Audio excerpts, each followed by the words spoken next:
राहुल गांधी की पार्टी यानी कि भारतीय राष्ट्रीय कांग्रेस, उसके भीतर यूं तो स्लीपर सेल्स की, गद्दारों की कोई कमी नहीं है।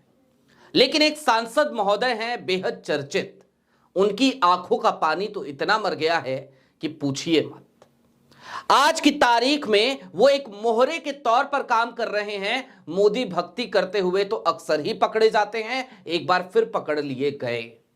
और दूसरी तरफ देश की सरकार,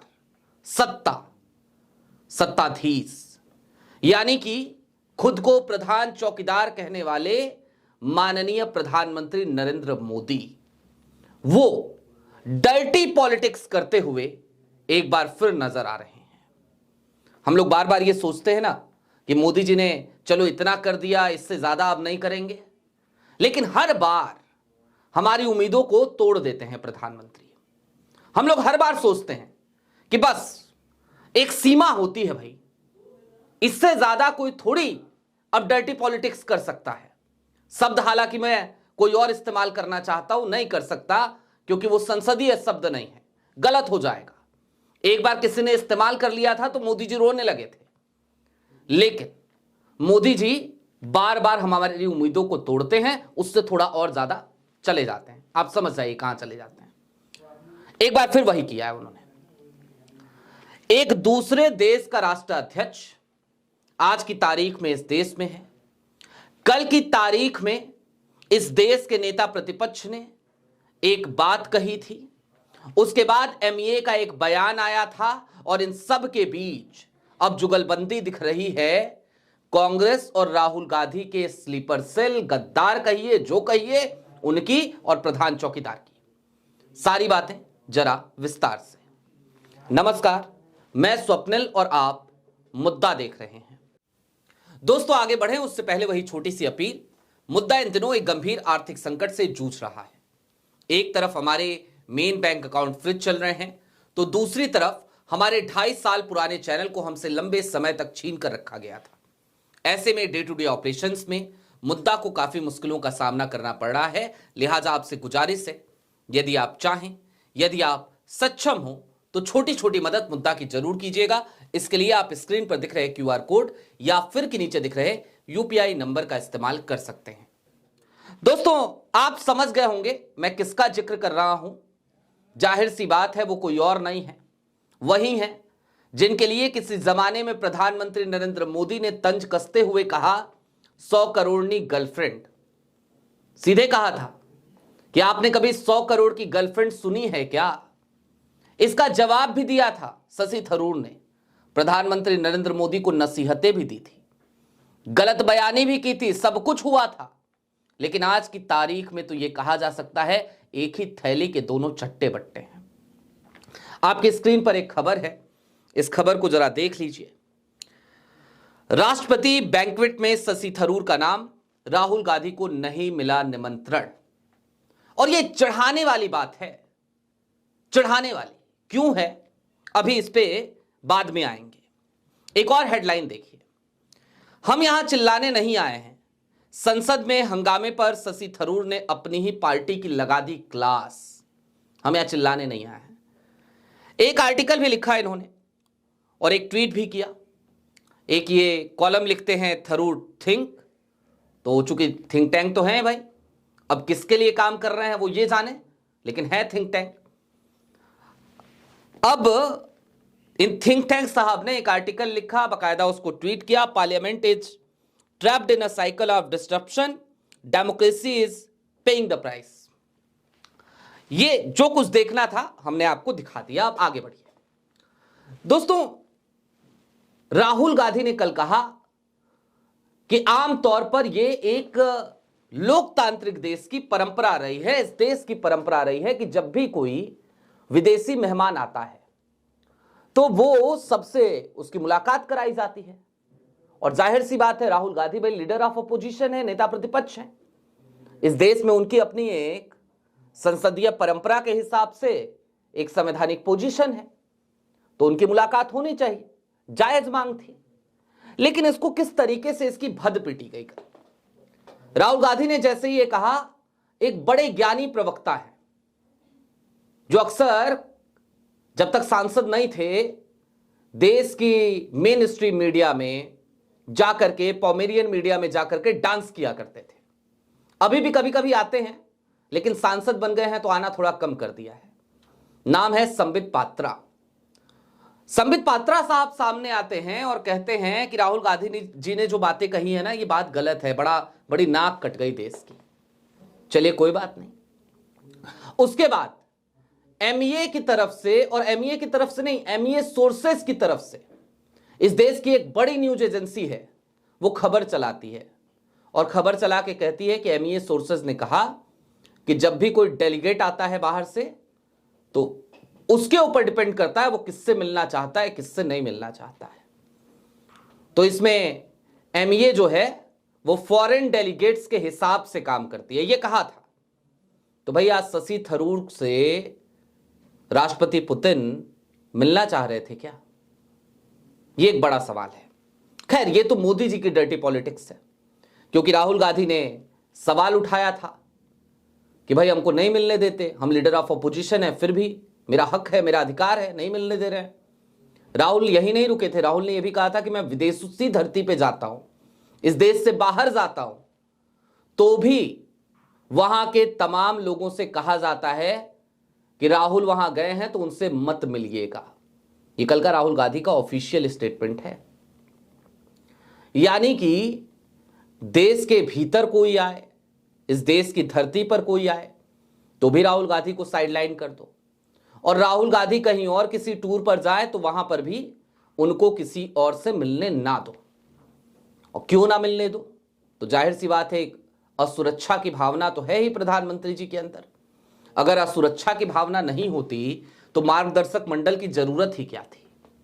ये मार्गदर्शक मंडल जो है ना भारतीय जनता पार्टी के भीतर, ये निश्चित तौर पर इसी असुरक्षा की भावना का एक उदाहरण है, ज्वलंत एग्जाम्पल है। खैर, अब जरा थरूर साहब पे भी आ जाइए।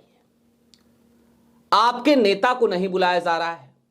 आपका नेता कल की तारीख में सीधे तौर पे कह भी रहा है इस बात को, और उसके बाद आपका नाम जब शामिल किया गया तो मुझे तो लगता है कि शशि थरूर साहब को यह कह देना चाहिए कि मेरी तबीयत खराब हो गई है, मैं नहीं आऊंगा। यह बोल देना चाहिए, और इसलिए बोल देना चाहिए क्योंकि मैं आपको हालिया दिनों का एक एग्जाम्पल याद दिला देना चाहता हूं। बिहार को लेकर बैठक चल रही थी, उसके बाद एक और बैठक हुई थी कि संसद में किस तरीके से काम धाम होगा। दोनों चीजों को लेकर के बैठक हुई थी। दोनों बैठकों से शशि थरूर साहब नदारद थे। पहली बिहार को लेकर, एसआईआर को लेकर, बिहार में हार के बाद कि इस एसआईआर पे क्या किया जाए, जिसमें यह फैसला हुआ कि हम 14 दिसंबर की तारीख को एक बड़ी रैली का आयोजन करेंगे। उस बैठक में शशि थरूर नहीं आए और कारण यह बताया कि मैं इसलिए नहीं आ पाया क्योंकि मेरी तबीयत खराब थी। उनके ऑफिस से यह बात कही गई। हालांकि उससे एक दिन पहले छींकते हुए, खांसते हुए, बुखार में, जुकाम में प्रधानमंत्री नरेंद्र मोदी जी की बातें सुनने वो जरूर पहुंचे थे। और सिर्फ पहुंचे नहीं थे, बिस्तर पे लेटे लेटे, भाई जैसा उन्होंने कहा कि उनकी तबीयत बड़ी खराब है, तो बिस्तर पे लेटे लेटे बार बार छींकते हुए उन्होंने बकायदा एक लंबा चौड़ा ट्वीट भी किया था। खूब तारीफों के पुल बांधे थे प्रधानमंत्री नरेंद्र मोदी के उस दिन उन्होंने। अगले दिन लेकिन बैठक में नहीं आए। लोगों ने कांग्रेस से पूछा कि थरूर साहब क्यों नहीं आए, तो पता चला कि हमने तो बुलाया था, आए क्यों नहीं ये वो जाने। जब ये बात सामने आ गई तब थरूर साहब के ऑफिस से बयान आता है कि भैया हमारी तो तबीयत खराब थी इसलिए हम नहीं आ पाए थे, एक दिन पहले तबीयत ठीक थी। इसके बाद दूसरा एग्जाम्पल, सदन शुरू होने से पहले कांग्रेस की बैठक हुई, कांग्रेस सांसदों की। उस बैठक में नहीं आए।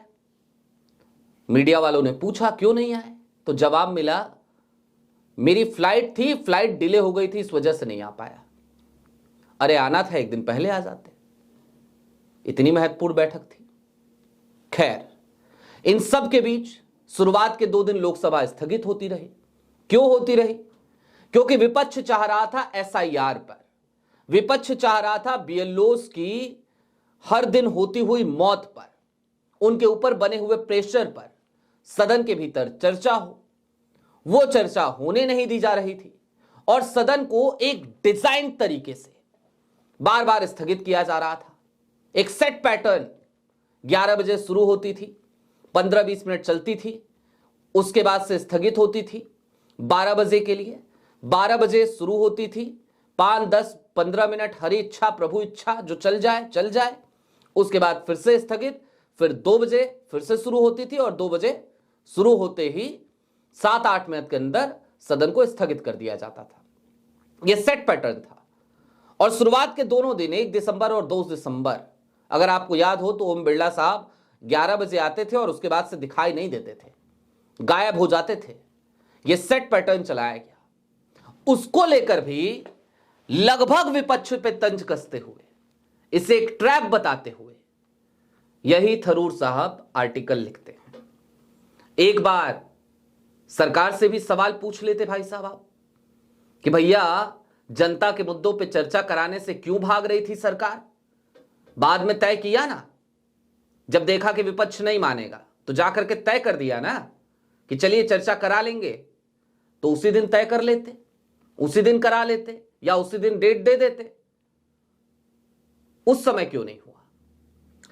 खैर, कुल मिलाकर अब यह समझिए कि राहुल गांधी को आज की तारीख में सबसे पहली प्राथमिकता इस बात पे देनी चाहिए कि पार्टी के भीतर जितने भी ऐसे लोग हैं ना, इन लोगों को एक झटके में निकाल करके बाहर खड़ा कीजिए दरवाजे के, कहिए गेट आउट।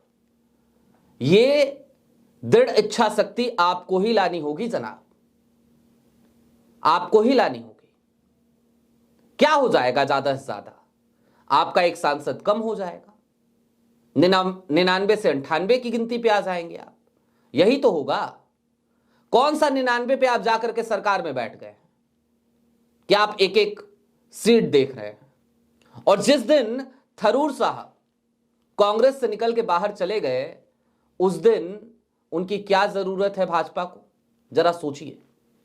और मैं ये क्यों कह रहा हूं? भारतीय जनता पार्टी को शशि थरूर की कोई जरूरत नहीं है। और कुछ लोग कहेंगे कि केरल में हो सकता है जरूरत पड़े, तो केरल में बैठे हैं राजीव चंद्रशेखर।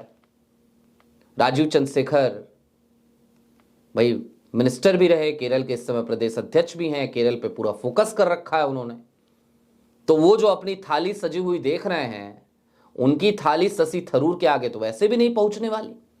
दूसरी तरफ शशि थरूर भारतीय जनता पार्टी को और मोदी जी की भारतीय जनता पार्टी को सूट ही नहीं करते, क्योंकि मोदी जी की भारतीय जनता पार्टी दरअसल ये इस तरीके के लोगों को, जिनको लोग कहते हैं ना कि विद्वान हैं, बुद्धिजीवी हैं, ऐसे लोगों की जरूरत कहां है प्रधानमंत्री जी को?